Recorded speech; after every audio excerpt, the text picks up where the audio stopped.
So I know it has been a month since I've made a video on TikTok, especially on this.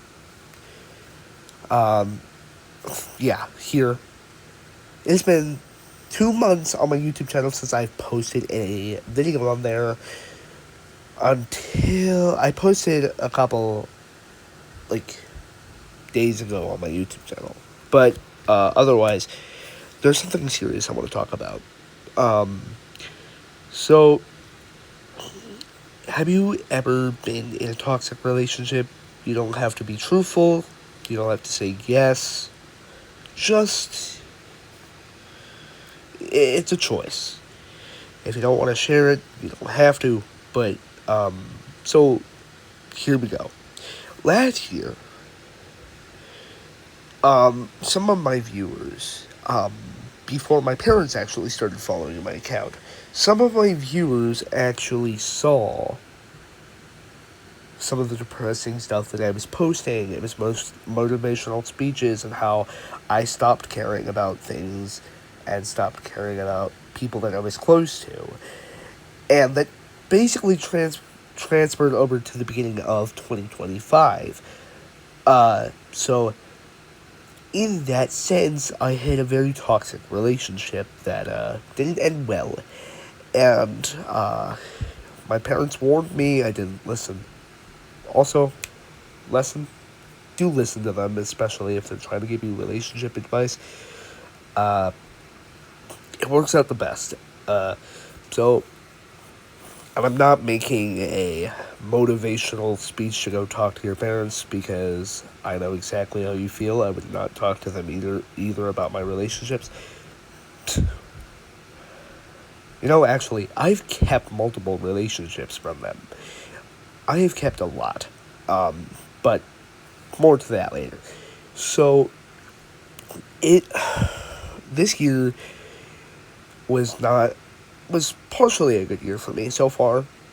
In May, I had one of my first long-term relationships, and it lasted for 4 months. But sadly, it ended because I'm not gonna say it, or I'm not gonna say his name because I don't know his name, and I'm not going to berate him. But her father did not like me at all.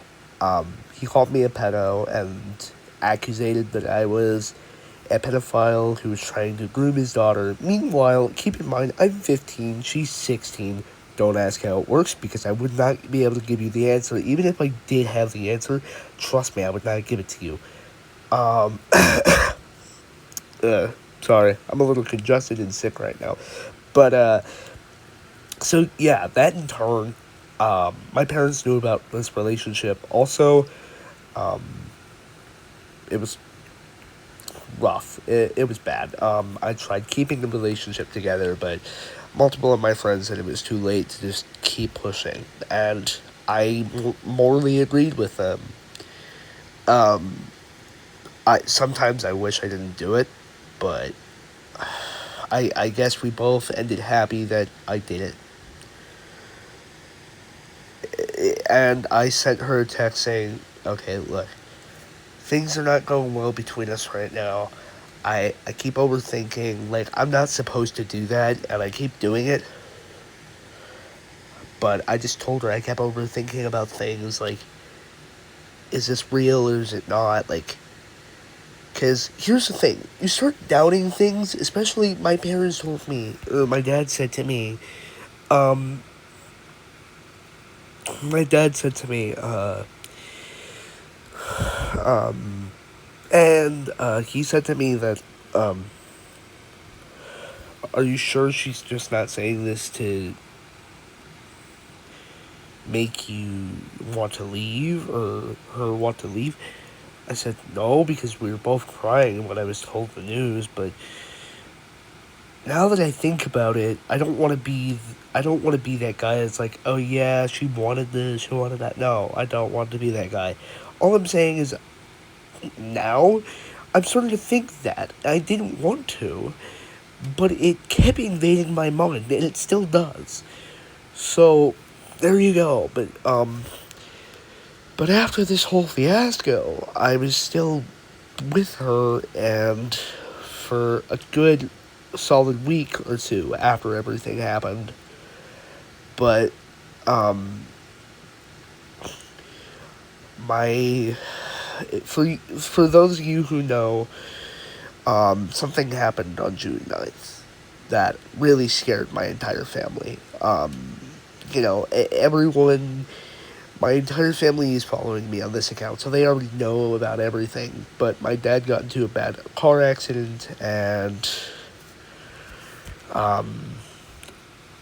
it was bad. Um, they have, um, so on June 9th, they hit me like a freight train, I guess. I guess you could say that.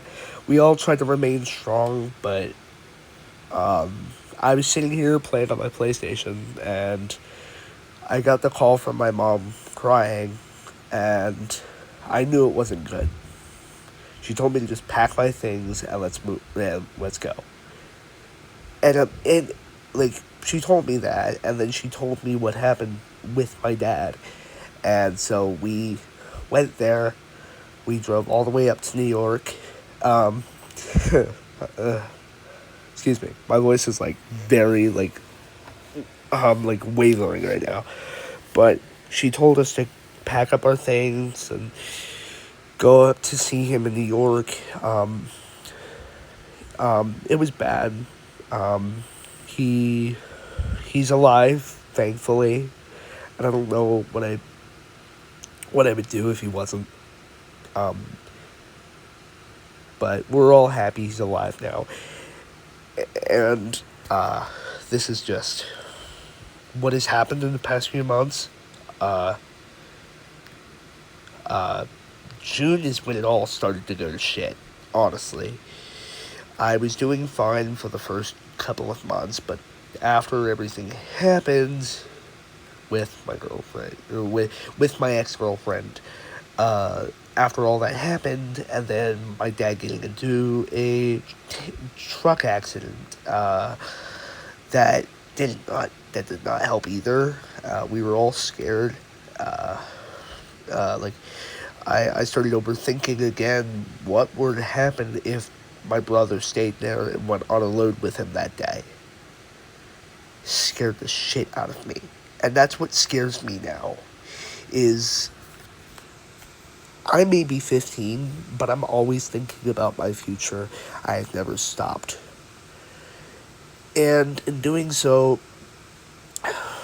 I think about what happens after death, because I never used to care until this very thing happened. I never used to care, but now I do.